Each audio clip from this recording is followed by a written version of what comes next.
Hey everybody, welcome back to That Millennial Dad. Today it's a proper vlog. This is going to be something new for this year. Every once in a while, these aren't going to be long and complicated, but if I was doing this right, I would have probably, brought my camera with me. So I was dropping off the kids because I dropped off all three of them today in their respective places, school, babysitter. So I've been driving all over town this morning. I'm back here and I'm about to eat breakfast. And it was funny because I thought about my kids, other than this channel, there's one other vlog channel, family channel, that they absolutely love. And it's the Best Day Ever vlogs with Sean Duras. So if you've ever checked out Sean Duras's channel, they are really entertaining. My kids love it. They love watching their kids. They do fun activities. They post pretty regularly. And every time they come up, it's funny because they're really entertaining, but Sean Duras, they're like 30 minutes. They pack it in with lots of entertaining stuff. And I can't compete, but we do enjoy it. And, when you have a whole team working on it, it also helps. I'm not complaining, but call me Sean Duras, call me. So what's happening now, it also reminded me, and it was a second connection, that I love cereal. And if you ever seen his channel, he's a cereal guy. And I like cold milk in a bowl, cereal. I don't care which one you do first. But I grew up on cereal. That was my breakfast in the morning. That was the simplest thing for my parents. It wasn't that expensive. It was just something that would solve the problem of how do you feed two growing boys in the morning and get out the door on time.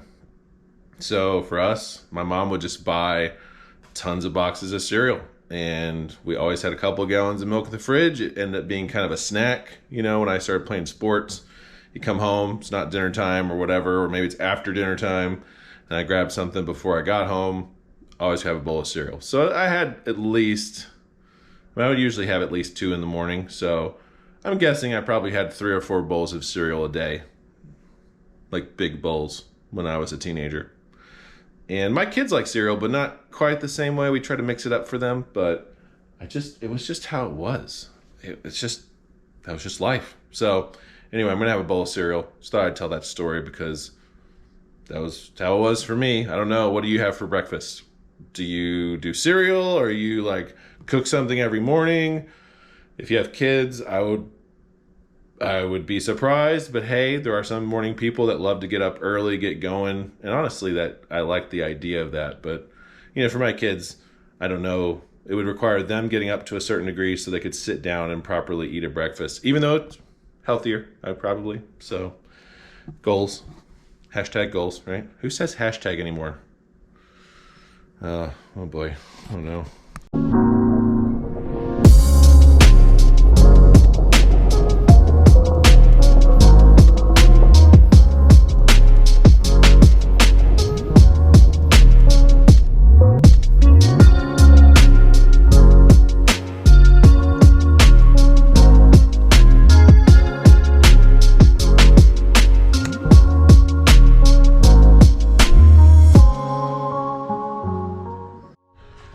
Okay, so since I haven't given much of a business update recently, or a pressure washing video, which I should be doing, I get that I should have done that. A lot of you are here because you saw one of my pressure washing videos, like a how-to or what is downstreaming and all that. So the quick summary is new truck, trailer, got my logo on it, and redid the setup. So here's a quick preview. Actually bolted this down. It's kind of working with what I got. I got kind of a catch can sort of bolted in. Moved the reels around, remounted that. That's soft washing. That's my feed. So I pull that out to a source. And then still got the tanks, but I recently, it's kind of messy, recently got an upgrade for my water tank. That right there, that's a 100-gallon vertical tank, and that's going to fit really well in here, and it'll allow me to have a buffer tank for soft washing. I'm upgrading some stuff, but that's kind of where it's at. So right now I'm checking everything, making sure I got some supplies, and then I'm gonna head to wash a house today.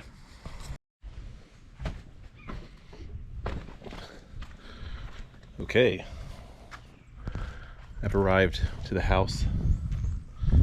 See behind me, and here at the house, what I usually do to set up is initially when I get here, you know, pull in, get hooked into water, and then for this time I did put out a yard sign down there just for, hey, if people see me washing, they know who is washing. Of course, now that my trailer is actually wrapped, it's a different situation. Scope it out, move things off of the front porch, stuff that can be hurt by a soft washing mix. Hope you guys know what a soft washing mix is. If not, there's lots of videos about it. I also checked the back. The back doesn't have anything sensitive except for a grill. The grill has been moved away, but I'm going to even move it further away from the house. It's a large house, but other than that up there, I mean, this is a pretty straightforward white home. You can see, if you get up close, underneath here, that's actually mold and mildew growing on the caulking in between. This is a painted hardy board, and it just gets gray and darkened. You can't see it as well on camera, but it's going to clean up really nice, because from a distance it looks okay, but once you get close you can see how dirty it is. It's going to clean up really nicely. So I'm not going to get too much video of me actually washing today, but just wanted to say, hey, this is what I'm up to. Got things set up and ready to go, so I'm about to turn everything on and start washing.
Just finished up. And we are here talking to ourselves, aren't we? Hey, vlog. I know I'm not looking at you. I get distracted when I'm a rookie at this. I'm not the best at vlogging. And this isn't meant to be fancy. That's what I've accepted. I'm not a filmmaker. And filmmaking channels have an advantage on YouTube because this is a visual platform. We're here. So I think the two main reasons I come here is, of course, visual satisfaction, right? Filmmakers You know, you've got your Peter McKinnons, you've got your Matt Diavellas, you've got your Casey Neistats, right? Who can vlog or do projects, but I mean, it's just eye candy after eye candy. I mean, these guys are pros. I'm here more telling a story and journaling. So I think personal connection is really, and information. I get 3. I'm gonna, as I'm doing this list, this imaginary list, I'm gonna add to it.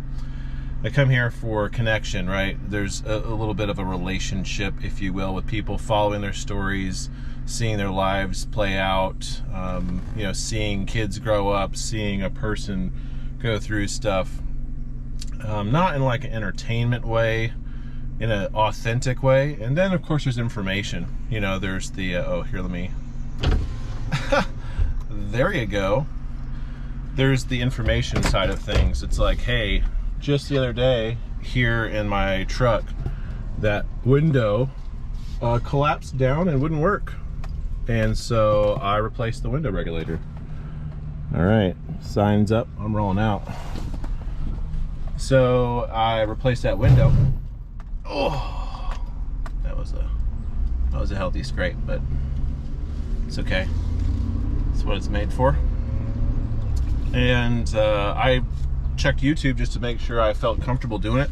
I've done a lot of driveway mechanic sort of projects, simple things, nothing too crazy, and I was able to do that the other day. So that's another reason I come to YouTube, like car repairs or stuff around the house. Yeah, so on the way home, and we'll get a little bit more of this day. We're hitting the road, taking a trip to see family, and you'll be able to see a little bit of that here. But thanks for joining for this vlog, this quick one. And it's been kind of a new revelation that I should just be sharing a little more authentically. I still, honestly, am one of those people from where I come from. I'm just not comfortable sharing everything, you know, not like the big juicy, like graphic details of life. That's just not how I roll. I think there's got to be a level of prudence. I crack myself up with random vocabulary that I pick. There's got to be a level of like understanding of like, hey, this is the internet. You gotta be careful, but hey, there's a lot of stuff here I feel like it's a good thing to share. So anyway, talk to you soon.